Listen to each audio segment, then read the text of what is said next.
Looking at the height of my side, a beauty that you cannot deny.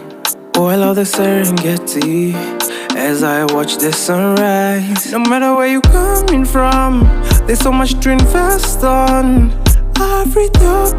Admitting the African Union to an expanded G21 would have the same galvanizing effect within Africa if the EU's participation in the G20 has within Europe, strengthening policy coordination and coherence across the 54 African economies. With the African Union at the table, the group suddenly would have representation for 54 more countries, 1.3 billion more people, and 2.3 trillion more output. This extraordinary increase in representation will add just one seat to the table and about 10 minutes to the discussion. However, it will redefine global policy coordination to enable a more prosperous, inclusive, and sustainable world to emerge. So much you can invest, can't even look back. Africa is the best. Allow me the privilege to be unconventional in this discussion. You started with a very provocative question, which really was, I think, intended to have us thinking beyond what we are used to. And in this case, I think the panelists have gone along the lines of things we are used to.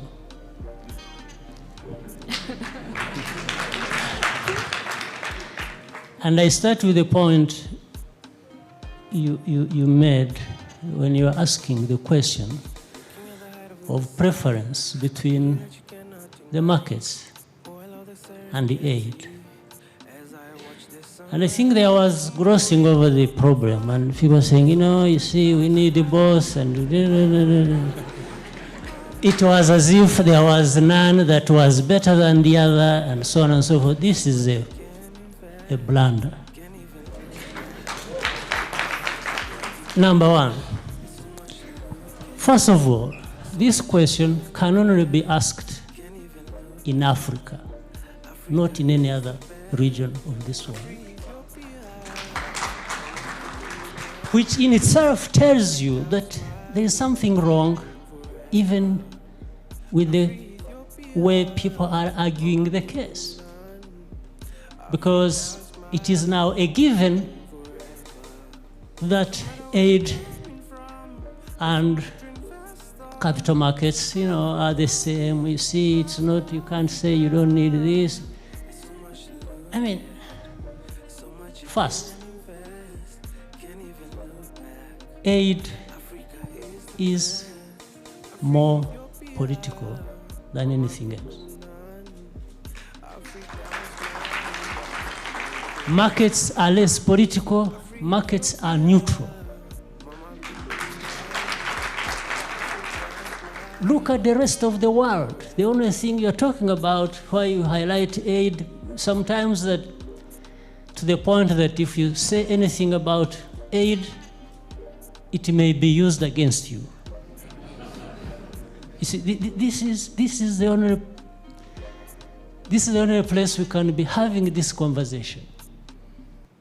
But at the same time, the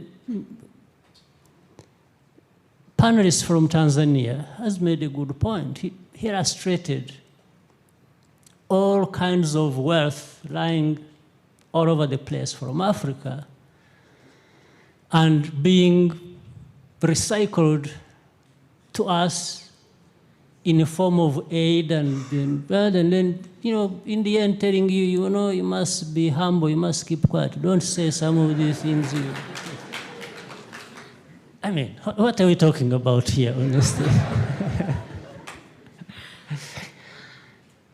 Mr. President, do you want to come take over the moderation, sir? So, I think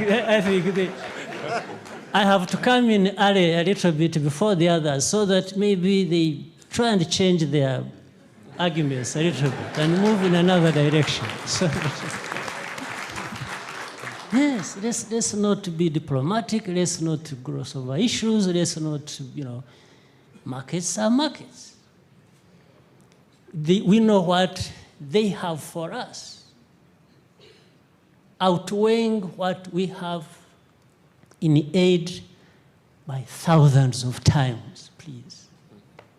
So why do we leave something here that we know is more important for us by any measure and account? And then we start saying, no, but let's not even make a comparison. You see, we need both,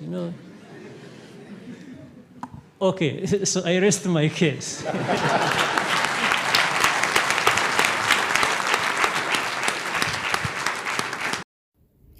When we speak with conviction about actions, going-ons, in which things are presented against us, sure, in a crowded room, many will look around and they may even give you praise.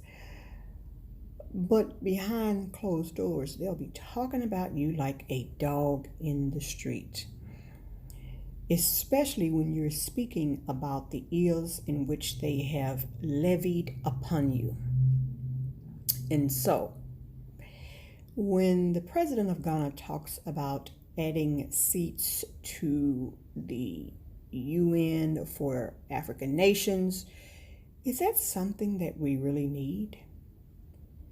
I understand trying to be democratic with some folks, but a lot of times there should be a level of discernment, a level of restraint, as well as being reasonable about what you may be getting yourself into. Now, could this be a chess move? When you think about there being 54 sovereign nations on Mama Kebulon, and if these countries would just make some pivotal doctrines about how they can be unified and become serious collectively. Because even with the African Union, there is a lot that's going on within the African Union, okay? As you know, recently they gave Israel, I guess what you would call like visitors, spectator view rights within the union, etc. But would she had done so for them. So I just wonder what moves are truly being made. At times we do have to work with people who may not have our best interests at heart, but you have to know the game that you're playing, because the game that you're playing may not fare well for you. It may bode well for them.